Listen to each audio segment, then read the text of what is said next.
บายดีพี่น้องนี่กับบรรยากาศยามแรงเนาะเฮาสิพาเลาะส้มทงไห้ทงนา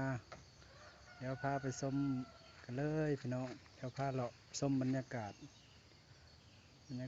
งามๆไปพี่น้องเป็ดไก่นี่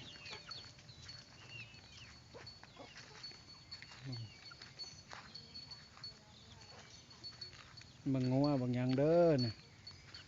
งัวกระลายเป็ดไก่กระลาย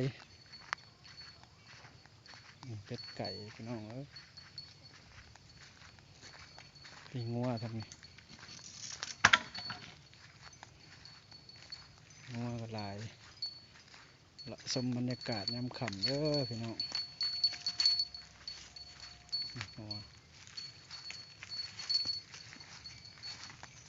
บรรยากาศน้ำคำ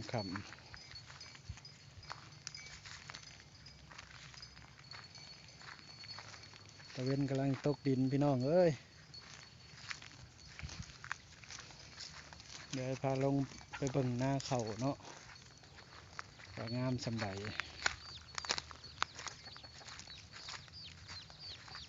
โอเคพี่น้องเดี๋ยวนี่ก็เป็นบรรยากาศน้ำคำเนาะพี่น้องแถวนา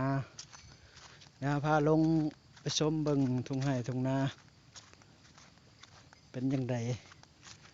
เขางามบ่พี่น้องกล้องอาจสิบ่ค่อยนิ่งบ่ได้เด้อพี่น้อง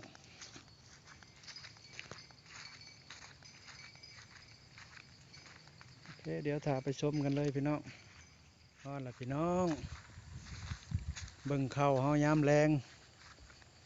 บรรยากาศ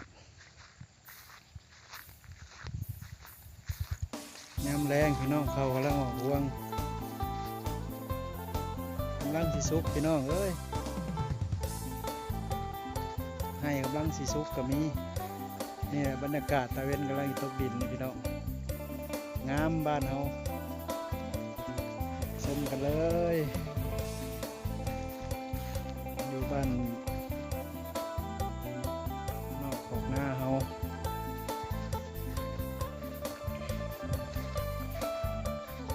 ชมบรรยากาศ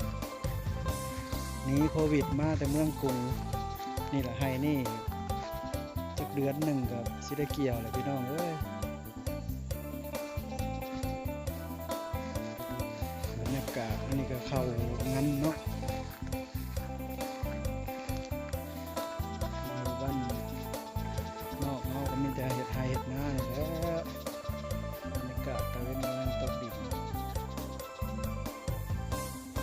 งามพี่น้อง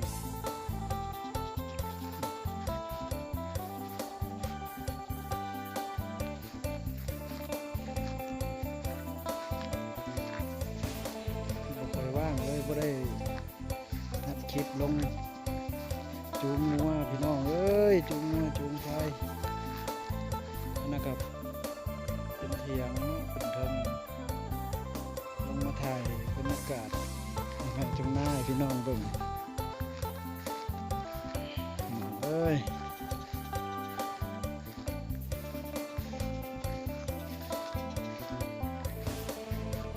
ก็เป็นหนองเนาะน้องเลยพี่น้องเอ้ย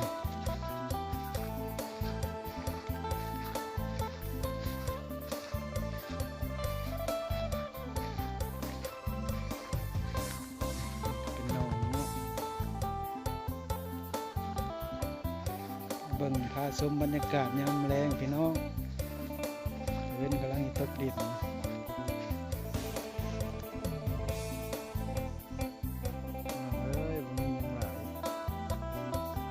อากาศงาม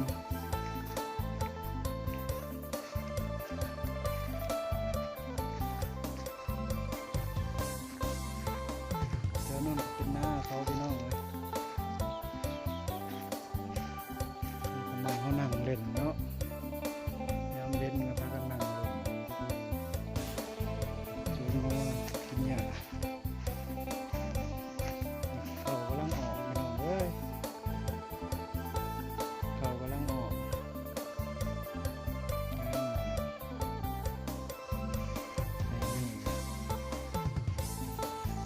นาบ่ใหญ่ดอกพี่น้อง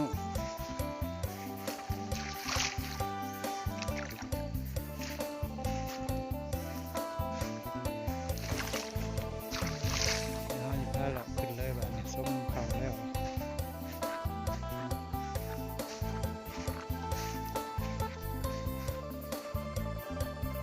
ไอ้พี่น้องเขาให้เขาหน้าเขาพาเลาะชมบรรยากาศเด้อพี่น้องเดี๋ยวให้พาเลาะขึ้นเลยเนาะบรรยากาศยามแรงกับจังซี่แล้วบ้านนอกเนาะโอเคพี่น้องเดี๋ยวพาเลาะขึ้นไปพี่น้องนี่ฮะก็เลาะขึ้นไปเพื่อนเนาะหรือว่าเทียงนานั่นเองบรรยากาศยามค่ำๆพี่น้องเอ้ยหนีโควิดมาอยู่บ้านพักผ่อนคอยไปหาเงินพี่น้องเอ้ยหาเงินยากนำโรคโควิดเดี๋ยวชมเบิ่งบรรยากาศทางขึ้นไปเลยพี่น้อง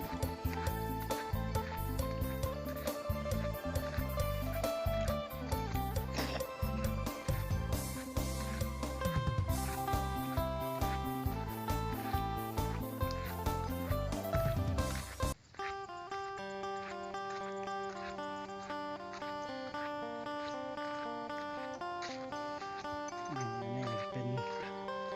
เดินเนาะ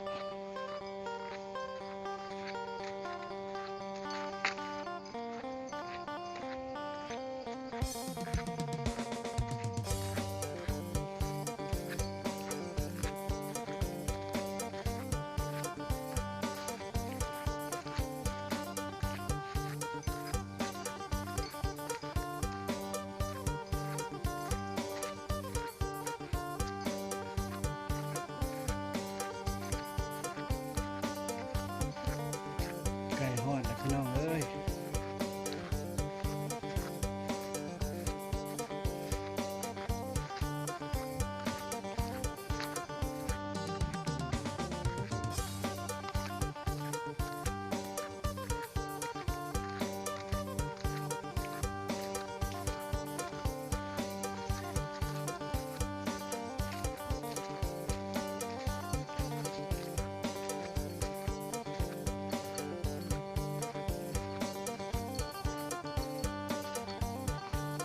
ไก่น้องเอ้ย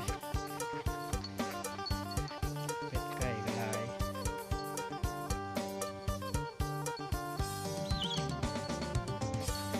เอาเนาะ